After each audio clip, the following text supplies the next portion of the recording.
السلام عليكم ورحمة الله وبركاته. إن الحمد لله نحمده ونستعينه ونستغفره ونعوذ بالله من شرور أنفسنا ومن سيئات أعمالنا. من يهده الله فلا مضل له ومن يضلل فلا هادي له. وأشهد أن لا إله إلا الله وحده لا شريك له.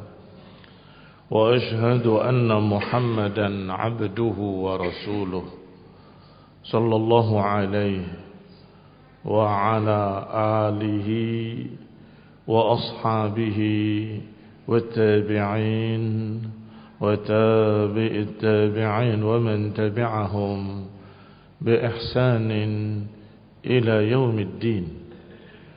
يا أيها الذين آمنوا اتقوا الله حق تقاته ولا تموتن إلا وأنتم مسلمون. يا أيها الناس اتقوا ربكم الذي خلقكم من نفس واحدة وخلق منها زوجها وبث منهما رجالا كثيرا ونساء. واتقوا الله الذي تساءلون به والأرحام إن الله كان عليكم رقيبا. يا أيها الذين آمنوا اتقوا الله وقولوا قولا سديدا يصلح لكم أعمالكم ويغفر لكم ذنوبكم ومن يطع الله ورسوله فقد فاز فوزا عظيما. أما بعد فإن خير الحديث كتاب الله وخير الهدي هدي محمد صلى الله عليه وعلى آله وسلم. وشر الأمور محدثاتها فإن كل محدثة بدعة وكل بدعة ضلالة وكل ضلالة في النار. إخواني في الدين أعزكم الله kaum muslimin rahimani wa rahimakumullah. Selanjutnya Allah Subhanahu wa taala mengatakan di ayat berikutnya atau di kelengkapan ayat yang kemarin, wa malana la nu'minu billahi wa ma ja'ana minal haqqi wa natma'u an yudkhilana rabbuna ma'al qaumis salihin. Mengapa kami tidak beriman pada Allah dan apa yang telah datang kepada kami dari kebenaran, padahal kami ingin agar Allah Subhanahu wa taala memasukkan kami bersama orang-orang yang saleh. Ikhwan fillah azakumullah, dikatakan oleh Syekh As-Sa'di bahwa makna ayat ini ka'annahum limu, seakan-akan mereka itu disalahkan atau dicerca oleh orang-orang di sekitarnya. Mengapa engkau mau beriman? Maka dijawab, wa malana la nu'minu billah. Bagaimana kami tidak beriman? Bagaimana kami enggak percaya dengan kebenaran yang sampai kepada kami? Padahal kami sangat ingin agar Allah memasukkan kami bersama orang-orang yang saleh. Yani ka'annahum limu ala imanihim wa musara'atihim fi. Seakan-akan mereka disalahkan, dicerca karena keimanan mereka dan karena kesegeraan mereka untuk beriman. Maka mereka berkata dengan kalimat wa malana dan seterusnya. Yang maknanya wa man ladzi yamna'una minal iman. Yang maknanya adalah apa yang menghalangi kami untuk beriman? Mengapa kami tidak beriman? Apa yang menghalangi kami untuk beriman kepada Allah? Walhal, sedangkan keadaannya annahu qad ja'ana al-haqqu min rabbina, padahal keadaannya sudah datang kebenaran dari Rabb kami. Kebenaran yang sangat terbukti pasti. Kebenaran yang sesuai dengan akal sehat. Kebenaran yang sesuai dengan fitrah. Kebenaran yang tidak mungkin bisa ditentang sama sekali. Alladzi la yaqbalu syak war raib, yang tidak ada keraguan padanya dan tidak ada syak padanya. Wa nahnu idza amanna wattaba'na al-haqqa, dan kami kalau kami beriman dan kami mengikuti kebenaran, tami'na, kami berharap an yudkhilana Allahul jannah, kami berharap Allah Subhanahu wa taala memasukkan kami ke dalam surga ma'al qaumis salihin, bersama kaum yang saleh. Fa ayyu mani' yamna'una, maka halangan apa yang menghalangi kami untuk beriman? Sudah jelas kebenaran. Sudah gamblang kebenaran seperti matahari di siang bolong. Kalau ada orang yang berkata ini siang, masa kita enggak percaya? Apa yang menghalangi kami untuk percaya? Sangat jelas terang benderang, matahari sangat jelas, mendung saja tidak. Ini maksudnya. Sehingga mereka berkata, apa yang menghalangi kami untuk beriman? Padahal kami sangat berharap untuk Allah Subhanahu wa taala memasukkan kami ke dalam surga bersama orang-orang yang saleh. Alaysa dzalika mujiban lil musara'ati wal inqiyadi lil iman? Bukankah jelasnya kebenaran itu mengharuskan kita untuk bersegera? Bukankah datangnya kebenaran yang jelas itu mewajibkan kita untuk segera mengikutinya? Enggak perlu menunda-nunda. Musara'ah wal inqiyadi lil iman, bersegera untuk terikat dengan keimanan, wa adamit takhalluf minhu, dan tidak menyelisinya, tidak ketinggalan atau tidak meninggalkannya. Ikhwan fillah a'azzakumullah. Ini barakallahu fikum terlalu banyak dalil-dalil yang menunjukkan bahwa kepada perkara yang hak, kepada perkara yang jelas kebenarannya, wajib kita bersegera, tidak boleh menunda-nunda. Pertama ayat Allah, wasari'u ila maghfiratin min rabbikum wa jannatin 'arduha as-samawati wal ardh. Kata Allah, bersegeralah kalian untuk mendapatkan surga yang luasnya seluas langit dan bumi, disuruh musara'ah.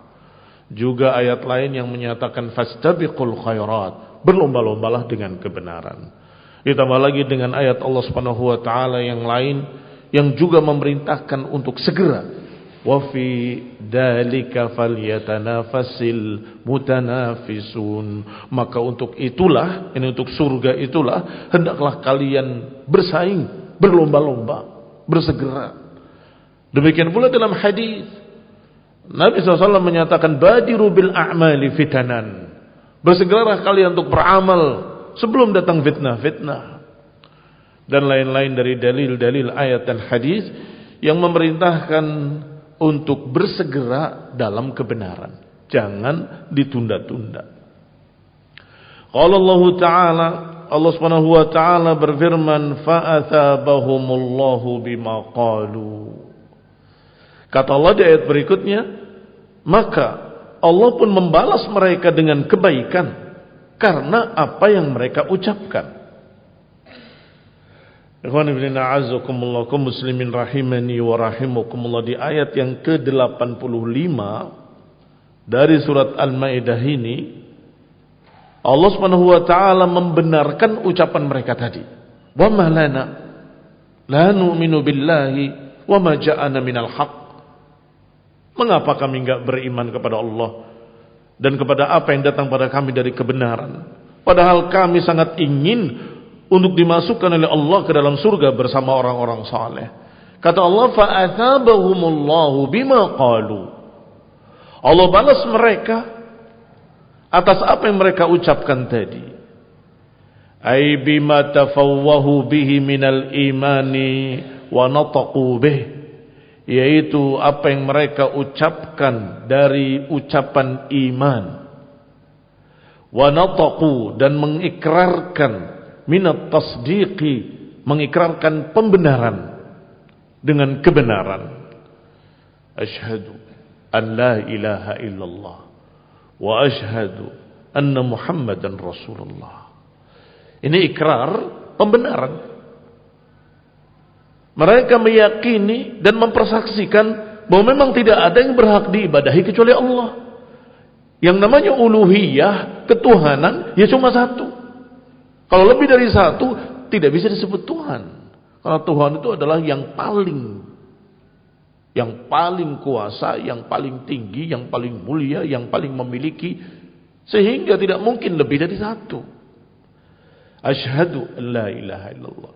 Demikian pula Rasulullah SAW yang membawa ayat-ayat, membawa bukti-bukti kebenaran, maka mereka mendapatkan pahala karena ikrar mereka membenarkan tauhid dan membenarkan risalah, membenarkan keesaan Allah dan membenarkan kerasulan Nabi Muhammad SAW. Apa pahalanya? Jannatin tajri min tahtihal anharu khalidina fiha. Surga-surga yang mengalir di bawahnya sungai-sungai. Wadzalika jazaa'ul muhsinin. Itulah balasannya bagi orang-orang muhsin. Surga yang mengalir di bawahnya sungai-sungai. Wa hadhil ayat nazalat fin nasara alladzina amanu bi Muhammadin SAW. Ini adalah ayat-ayat yang turun tentang orang-orang Nasrani, Kristen yang kemudian percaya, beriman kepada Allah dan Nabi Muhammad SAW. Diberi oleh Allah Subhanahu wa taala janji-janji yang sangat tinggi. Athabahumullahu bima qalu jannatin tajri min tahtihal anhar khalidina fiha wa dzalika jazaa'ul muhsinin. Allah sebut mereka muhsinin, orang-orang yang berbuat ihsan. Kan Najasyi, kata Syekh Sa'di, seperti Raja Najasyi. Ikhwan fillah a'azzakumullah, sesungguhnya Najasyi itu adalah julukannya, sehingga Najasyi memiliki sekian, Najasyi 1, Najasyi 2 dan seterusnya. Sama seperti Fir'aun. Fir'aun juga bisa dijamakkan fara'inatun syidad. Fir'aun. Karena setiap raja di Mesir dijuluki Fir'aun. Sebagaimana setiap raja di Persia dijuluki Kisra. Setiap raja di Romawi dijuluki Kaisar. Setiap raja di Yaman dijuluki Tubba. Wa qaumu Tubba, kaumnya Tubba. Maka setiap raja di Ethiopia dijuluki Najasyi. Wa ghairuhu mimman amana minhum. Berarti ayat ini memang benar-benar berkait dengan kejadian Raja Najasyi, bahwa Allah Subhanahu wa taala menyebutkan orang-orang yang paling dekat dengan Islam, dengan kaum muslimin adalah orang-orang Nasara. Karena sebagian mereka mengerti, sebagian mereka punya ilmu tentang Allah, tentang keesaannya, dan tahu tentang Nabi Isa alaihi salam dan kemuliaan Rasul, dan tahu juga tentang kesucian Maryam, wanita yang salehah, tahu. Sehingga mereka sering, atau sebagian mereka ada aliran yang menganggap Maryam sebagai bunda, yakni ibu mereka. Bunda yang suci. Demikian pula mereka dalam keadaan tahu tentang uluhiyah, ketuhanan itu harus bersama keesaan. Yang namanya ketuhanan ya mesti ada keesaan. Dan itu barakallahu fikum akan dipahami oleh seluruh para uqala. Lagi pula perkara-perkara tersebut akan tampak, akan muncul ketika mereka tidak sombong. Kalau sombong, mereka akan sembunyikan ilmu tadi dan mereka akan berpura-pura tidak tahu. Maka ayat ini menyatakan bahwa mereka, orang yang dekat dengan Islam, la tajidanna, sungguh kalian akan dapati akrabahum, yang paling dekat, lilladina amanu alladina qalu inna nasara. Kemudian bahkan di antara mereka ada yang percaya, beriman, tahu bahwa apa yang dibawa oleh Nabi Muhammad adalah hak, persis sama dengan apa yang mereka bawa. Wa hadhil ayat nazalat fin nasara alladzina amanu bi Muhammadin SAW kan Najasyi. Maka ayat ini tentang mereka, orang-orang Nasrani yang kemudian beriman kepada Nabi Muhammad SAW seperti Raja Najasyi. Wa ghairuhu mimman amana minhum, dan lain-lainnya dari orang-orang yang beriman bersamanya. Wa kadzalika la yazalu yujad fihim man yakhtaru dinal Islam, dan terus demikian masih tetap sampai hari ini ada orang-orang Nasara yang kemudian masuk Islam. Bahkan sudah kita kisahkan seorang pendeta yang mempersiapkan materi untuk ngisi di acara Natal mereka. Tapi justru dia termenung semalam suntuk sampai pagi hari dalam keadaan bingung. Mengapa di sini Nabi Isa berdoa kepada Allah? Berarti dia bukan Tuhan, bukan anak Tuhan, dan memanggilnya Rabbi, Rabbku, memanggilnya Allahumma, ya Allah, wahai Tuhanku. Sehingga tidak berapa lama dia mendatangi sebuah pondok pesantren untuk bertanya masalah ini kepada ustadznya, dan kemudian masuk Islam biidznillah, dengan izin Allah Subhanahu wa taala.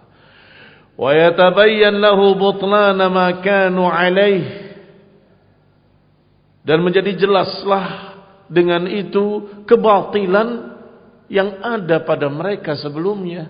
Ini kebatilan yang ada pada keyakinan Nasara yang menyatakan bahwa Isa adalah Tuhan, jelmaan Allah, atau menyatakan Isa adalah anak Tuhan, atau yang menyatakan bahwa Isa, Maryam dan Allah dikatakan satu yang tiga, tiga yang satu, dan seterusnya. Wa ghairuhu mimman amana wa hum aqrabu minal yahudi wal musyrikin ila dinil Islam. Artinya mereka lebih dekat daripada Yahudi dan musyrikin. Mereka lebih dekat artinya lebih mungkin untuk masuk Islam, lebih dekat kepada Islam. Walamma dzakara thawabal muhsinin, dan setelah disebutkan pahalanya orang-orang muhsin, Allah juga menyebutkan kebalikannya, balasan bagi orang-orang yang musiin. Wa dzalika jazaa'ul muhsinin. Surga tadi yang mengalir di bawahnya sungai-sungai adalah balasan bagi orang-orang muhsin. Maka kata Allah setelah itu, walladzina kafaru wa kadzdzabu biayatina ulaika ashabul jahim. Adapun orang-orang yang kafir dan mendustakan ayat-ayat kami, merekalah penduduk neraka jahim. Li'annahum kafaru billah, karena mereka kufur kepada Allah, wa kadzdzabu, dan mendustakan ayat-ayat Allah Subhanahu wa taala al-mubayyinah lil haqq, mendustakan ayat-ayat Allah yang menjelaskan kebenaran. Wa qala ta'ala, kemudian Allah berfirman pada ayat berikutnya yang ke-87, ya ayyuhalladzina amanu la tuharrimu thayyibat ma ahallallahu lakum wa la ta'tadu innallaha la yuhibbul mu'tadin wa kulu mimma razaqakumullahu halalan thayyiba wattaqullaha alladhi antum bihi mu'minun. Wahai orang-orang yang beriman, jangan kalian mengharamkan perkara-perkara yang baik yang Allah halalkan bagi kalian. Wala ta'tadu, jangan kalian melampaui batas. Innallaha la yuhibbul mu'tadin, sesungguhnya Allah tidak suka pada orang-orang yang melampaui batas. Makanlah dari apa yang Allah berikan pada kalian sebagai rezeki halalan thayyiba. Makanlah rezeki-rezeki Allah yang Allah berikan pada kalian halalan thayyiba. Wattaqullaha alladzi antum bihi mu'minun, dan bertakwalah kepada Allah yang kalian beriman kepadanya. Ayat ini barakallahu fikum memerintahkan kita kaum muslimin untuk jangan mengharamkan perkara-perkara yang baik. Masalah tahrim dan tahlil itu urusan Allah Subhanahu wa taala. Yani kalian wahai kaum muslimin jangan seperti Yahudi dan Nasrani yang kemarin sudah dikisahkan. Apa di antara kejelekan mereka? Di antara kejelekan mereka adalah menghalalkan apa yang Allah haramkan dan mengharamkan apa yang Allah halalkan. Agama mereka, agama hasil rapat. Bikin perjanjian. Kalau gitu ini kita halalkan. Kalau gitu yang haram ini kita halalkan. Yang halal ini kita haramkan. Kalau begitu kita sepakati dengan perjanjian lama, perjanjian baru, perjanjian lebih baru lagi dan seterusnya. Sehingga yang mereka pegang adalah keputusan dari ahbar. Ahbar, orang-orang berilmu mereka. Ulamanya. Waruhban, ahli ibadahnya. Ahbar dari habr, ulamanya. Sedangkan ruhban dari rahib, ahli ibadahnya. Ittaqadu ahbarahum wa ruhbanahum arbabam min dunillah.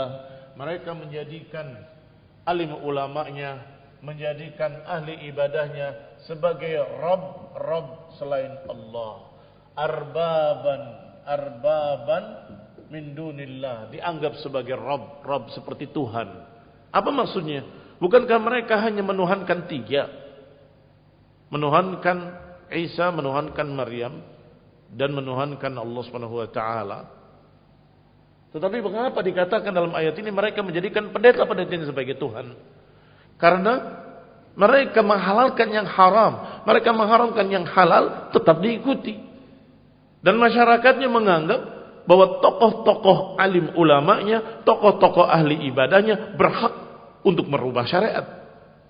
Maka barakallahu fikum, setelah mengisahkan kisah ahlul kitab, Allah katakan pada kaum muslimin, wahai kaum muslimin, ya ayyuhalladzina amanu la tuharrimu thayyibat ma ahallallahu lakum. Jangan kalian berani-berani mengharamkan apa yang Allah halalkan. Walaupun kalian ulamanya, walaupun kalian ahli ibadahnya, walaupun kalian tokoh-tokoh agama Islam, tidak boleh merubah yang haram jadi halal. Tidak boleh merubah yang halal jadi haram. Kadang-kadang manusia kalau dibebaskan menghalalkan dan mengharamkan, terjadi dua bentuk golongan ekstrim. Ada ekstrim yang ke kanan, ada ekstrim yang ke kiri. Ekstrim yang ke kiri adalah ibahiyah. Semua pengennya boleh. Ibahiyah, aliran pembolehan. Ini boleh, ini boleh, ini boleh. Semua boleh. Pengennya semua boleh, tidak ada yang dilarang. Sebaliknya, ada orang-orang yang dalam keadaan mereka justru mengharamkan segala perkara, yakni memberat-beratkan. Inilah orang-orang ekstrim yang hulu, yang melampaui batas. Berarti di sini ekstrimnya menghalalkan segala perkara, ahalla. Di sini mengharamkan segala perkara yang tidak diharamkan. Karena kita adalah orang yang ahli ibadah, maka jangan minum kecuali air putih. Kopi tidak boleh, teh tidak boleh, apalagi khamr, apalagi ini tidak boleh. Hanya air putih saja. Kata Sufi Hassafiyah Hasan al-Banna.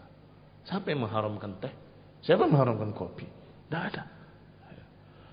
Ditambah lagi setelah itu, tidak boleh kita memegang uang karena uang itu dari bank itu riba itu terus sampai tidak boleh berdagang kecuali barter. Ada aliran ekstrim begitu.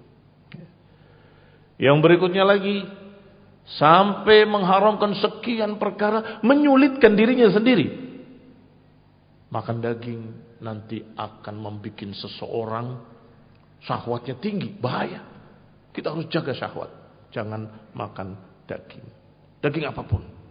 Akhirnya vegetarian. Padahal ketika ada seorang sahabat yang berkata, ya Rasulullah, inni idza akaltul laham antashiru ila nisa. Ya Rasulullah, aku kalau makan daging, pikiranku selalu ke perempuan, syahwatku naik. Apa jawab Nabi SAW? Kulil laham wasum. Makanlah daging dan puasa. Untuk menahan syahwatnya bukan dengan mengharamkan daging. Untuk menahan syahwatnya dengan puasa. Kulil laham wasum. Diriwayatkan oleh Imam Syatibi dalam kitabnya Al-I'tisam. Artinya apa? Artinya kalau seseorang dibebaskan menghalalkan dengan mengharamkan, bahkan para sahabat berkata kepada Nabi, satu orang tetapi di belakangnya banyak orang. Ya Rasulullah, aku minta izin untuk ihsa.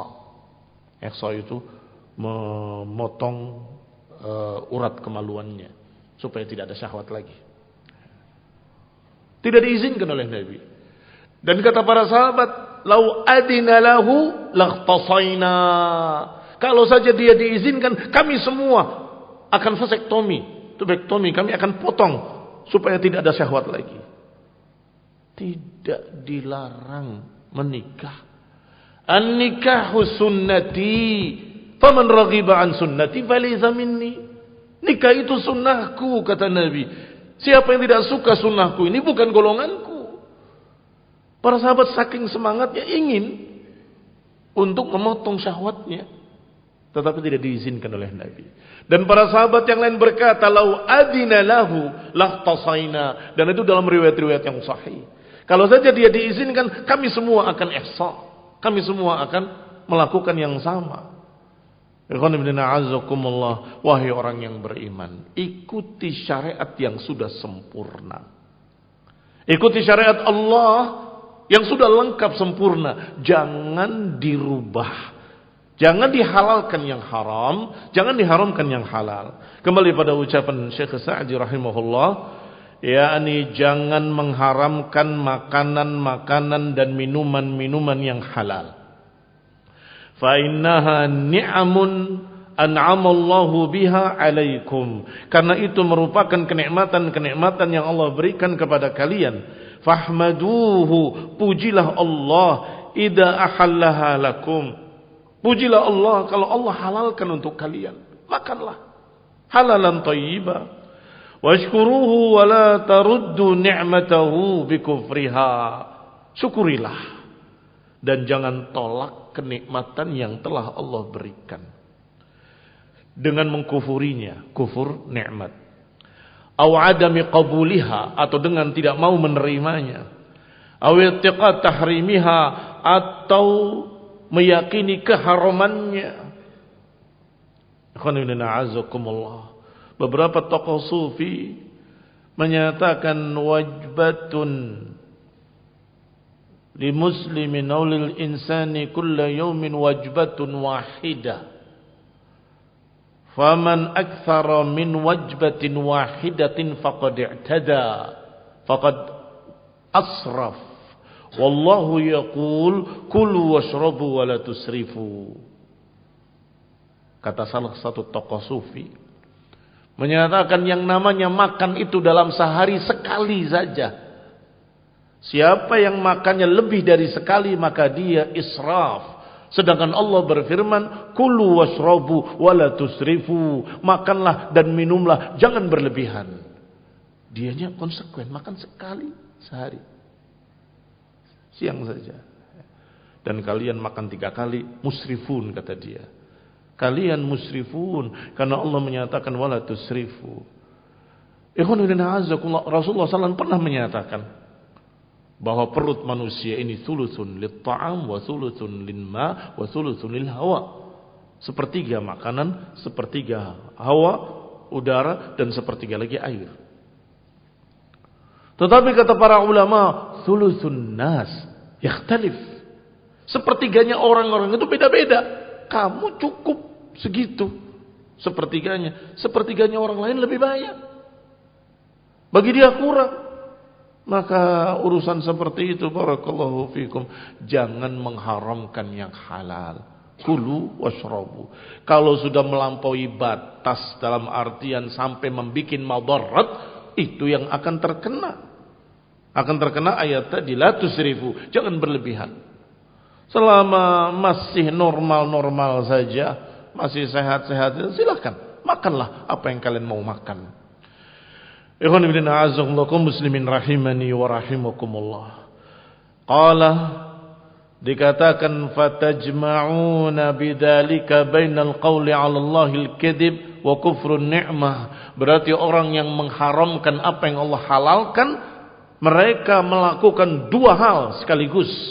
Pertama, berdusta atas nama Allah. Tidak boleh makan daging, itu berdusta atas nama Allah. Mengharamkan yang halal. Yang kedua, kufrun ni'mah. Dia ingkar kepada kenikmatan yang Allah berikan. I'tiqadul halal lit-tayyib haraman khabitha. Yaitu meyakini yang halal dan baik dianggap sebagai haram dan khabith. Fa inna hadha minal i'tida'. Maka ini termasuk i'tida', melampaui batas. Wallahu qad naha 'anil i'tida'. Allah telah melarang perbuatan i'tida. Wala ta'tadu. Innallaha la yuhibbul mu'tadin. Bal yubghiduhum. Jangan melampaui batas, karena Allah tidak suka orang-orang yang melampaui batas. Bal yubghiduhum, bahkan benci kepada mereka. Wa yumqituhum, dan Allah murka pada mereka. Wa yu'aqibuhum, Allah akan membalas mereka. Mengapa Allah tidak suka? Mengapa Allah benci? Mengapa Allah akan membalas mereka? Karena mereka satu, tidak syukur, diberikan yang baik-baik sebagai yang halal. Kedua, mereka berdusta atas nama Allah, mengharamkan apa yang Allah tidak haramkan. Yang ketiga, dia memberat-beratkan manusia. Kalau engkau mau masuk Islam, maka tidak boleh makan daging, tidak boleh begini, enggak boleh minum teh, enggak boleh minum kopi, enggak boleh minum air yang bersoda, enggak boleh minum. Susah sekali, dan itu menyusahkan. Yassiru wa la tu'assiru, basyiru wa la tunaffiru, kata Nabi. Beritakan kabar gembira, jangan membuat orang susah. Ajak mereka agar jangan mereka lari. Maka kemudian Allah Subhanahu wa taala menyatakan, kulu mimma razaqakumullahu halalan thayyiba. Makanlah rezeki Allah yang Allah berikan pada kalian halalan thayyiba, halal zatnya. Yakni makanannya halal, bukan babi, bukan darah yang memancar, bukan yang diharamkan. Thayyiba dihasilkan dengan cara yang baik. Yang didapatkan dengan cara yang baik. Halal, tapi didapatkan dengan cara merampas, dengan cara menipu, dengan cara curang. Jadi tidak thayyib. Sehingga makanlah halalan thayyiba, yang zatnya halal dan didapat dengan cara yang halal pula. Wallahu ta'ala alam bissawab. Wa sallallahu ala Muhammadin wa ala alihi wa ashabihi wa sallama tasliman katsira. Wassalamualaikum warahmatullahi wabarakatuh.